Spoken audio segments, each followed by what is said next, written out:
Abdul Muttalib ini pada saat dia masuk ke Mekah, kemudian dia menikah, Allah karuniakan dia satu orang anak.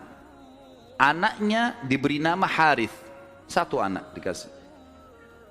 Waktu Harith sudah mulai bujang, mencapai umur sekitar 17 tahun, Abdul Muttalib ini Syaibah mimpi malam-malam.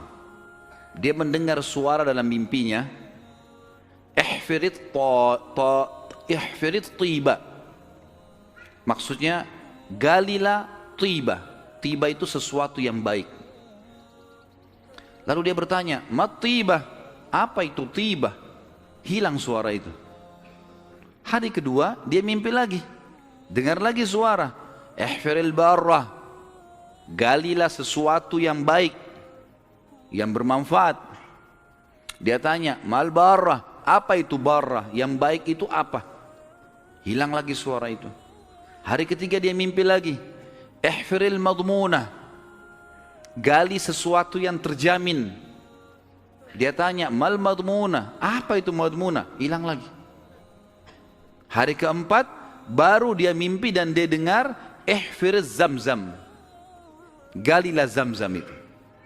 Zamzam ini di zaman itu cuma seperti sebuah histori lama, kenangan. 500 tahun tidak ada sumur zamzam, hilang. Jadi selama Khuza'ah berkuasa teman-teman sekalian di Mekah, mereka selalu mendatangkan air dari luar, beli mahal dari luar Mekah, sumur-sumur di luar Mekah. Abdul Muttalib ini pernah dengar kalimat zamzam, penasaran dia. Terus dia tanya, dalam mimpi dia tanya, mas zamzam, apa itu zamzam?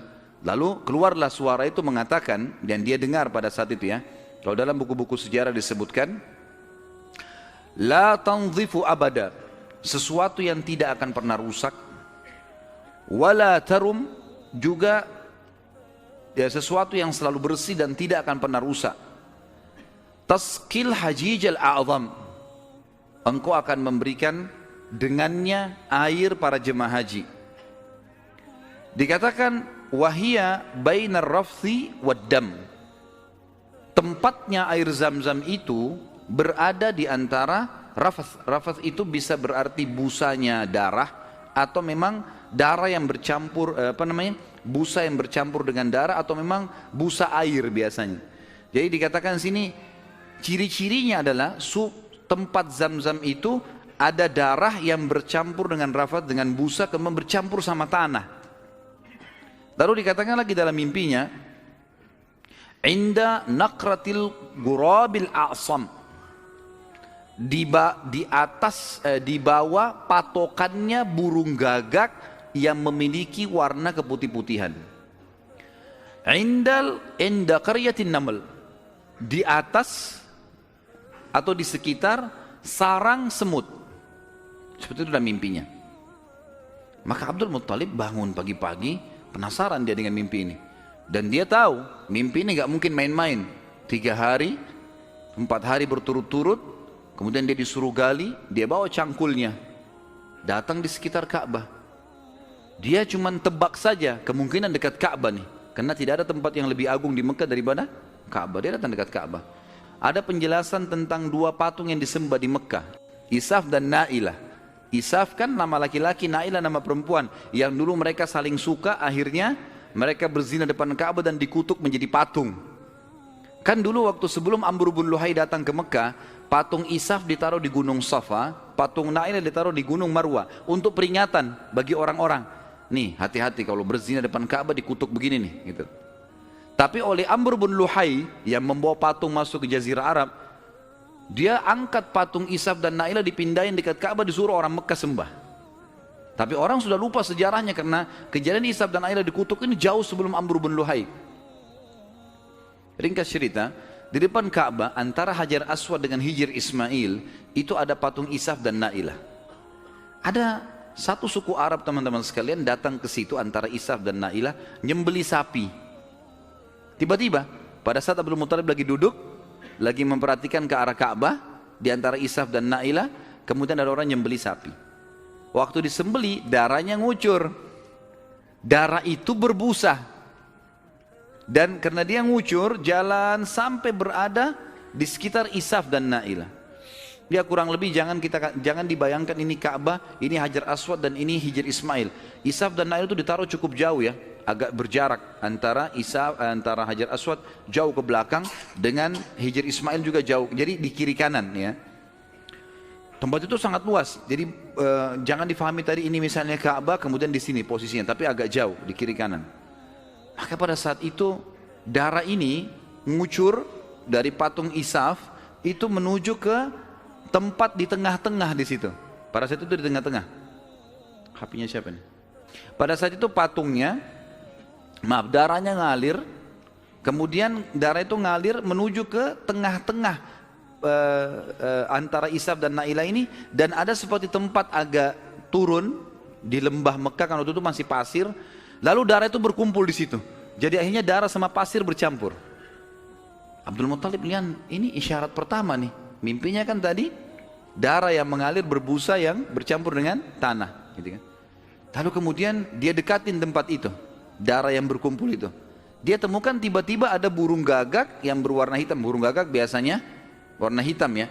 Tapi kalau ada burung gagak yang di bagian sayapnya itu ada beberapa bulu warna putih, namanya a'sam dalam bahasa Arab, Ghurabil a'sam. Maka dia lihat ada burung gagak. Burung gagak ini mengepakin sayapnya dan mematuk-matuk di atas sekitar darah itu. Dia lihat isyarat yang kedua. Isyarat yang ketiga adalah di situ ada sarangnya semut. Dia lihat ke dekat kakinya, ternyata ada beberapa ekor semut yang menggigit kakinya dia. Dia melihat ada lubang di situ. Maka dia bilang kepada anaknya Harith, saya mau menggali di sini. Siapapun jangan mengganggu saya. Maka dia angkat cangkulnya. Tapi kita jangan lupa ini depan Ka'bah. Orang-orang lagi banyak tawaf waktu itu, walaupun banyak berhala. Dia angkat cangkul, orang jadi bahan perhatian. Tokoh-tokoh Quraisy pada datang semua. Lalu tokoh-tokoh Quraisy mengatakan, hai Abdul Muttalib, apa yang kau lakukan nih? Kata Abdul Muttalib kepada Harith, singkirkan mereka dari saya, sibukkan, jangan sampai mereka dekatin saya.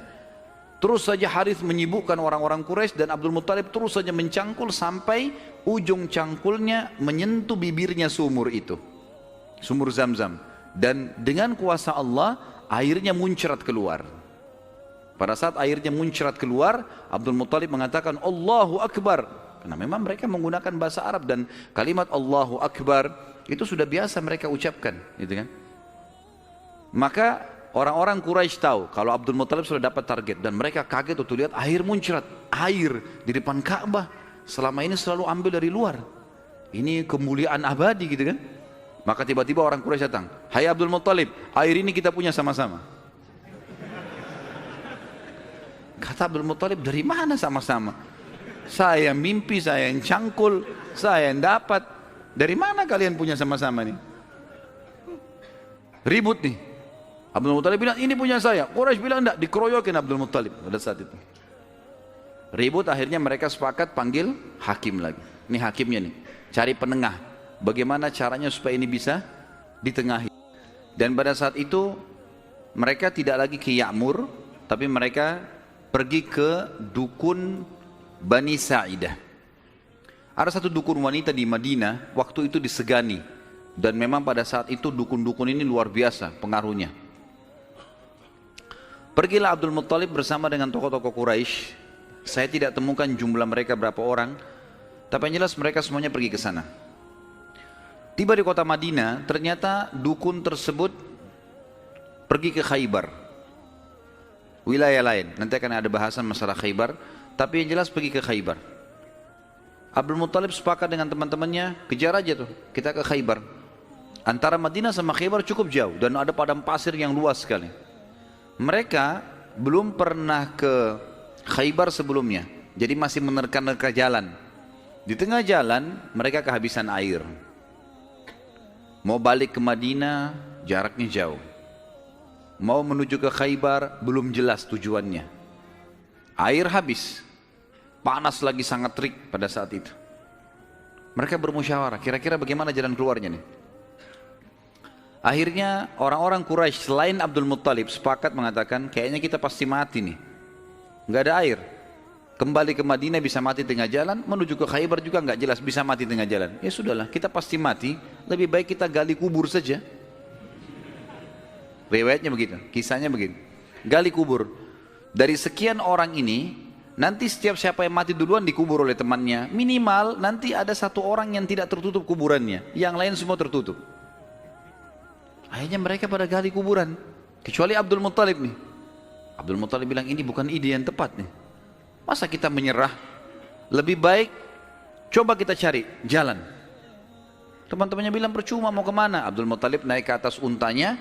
Begitu untanya bergerak, dari pijakan kakinya untanya Abdul Muttalib keluar muncrat air di padang pasir itu. Keluar mata air. Lalu Abdul Muttalib melihat, dia turun dari untanya, dia minum airnya, untanya dikasih, lalu diajak teman-temannya, ayo ini ada air, minum. Teman-temannya heran, di padang pasir ada air. Maka akhirnya mereka sepakat mengatakan, demi Allah yang telah memberikan, demi Allah sungguh ya, yang telah memberikan air kamu di sini, Allah Subhanahu wa taala, dialah yang telah memberikan kamu air Zam-Zam. Zam-Zam punya kau, hai Abdul Muttalib. Gara-gara ini akhirnya Zam-Zam jadi miliknya Abdul Muttalib, dan Abdul Muttalib keturunan dari Abdul Manaf. Sementara memang dasarnya Abdul Manaf tadi sudah saya jelaskan, mereka bertugas memberikan makanan dan minuman jemaah haji. Sehingga sekarang mereka tidak perlu lagi mengambil air dari luar, tapi mereka sudah punya mata air Zam-Zam. Dan sebagian ahli sejarah menanggapi mengatakan, Allah yang maha tinggi dan maha pemurah memudahkan mata air Zam-Zam ditemukan kembali oleh Abdul Muttalib, karena memang suku ini dari turunan Abdul Manaf bertugas untuk memberikan minum dan makan jemaah haji. Maka karena itu Allah Subhanahu wa taala kasih. Baliklah Abdul Muttalib ke Mekah, dan akhirnya pada saat itu Abdul Muttalib dinobatkan secara tidak langsung sebagai Raja Mekah. Kenapa saya katakan tidak langsung? Karena pada saat itu Quraisy sepakat di Mekah itu semua kepala suku bisa memimpin. Setelah kejadian air Zam-Zam, secara tidak disadari Abdul Muttalib ditunjuk menjadi raja. Dan inilah sebabnya waktu kita jelaskan tadi masalah pasukan gajah yang datang, Abdul Muttalib kan menjadi raja pada saat itu. Dan menjadi raja justru karena menemukan mata air Zam-Zam.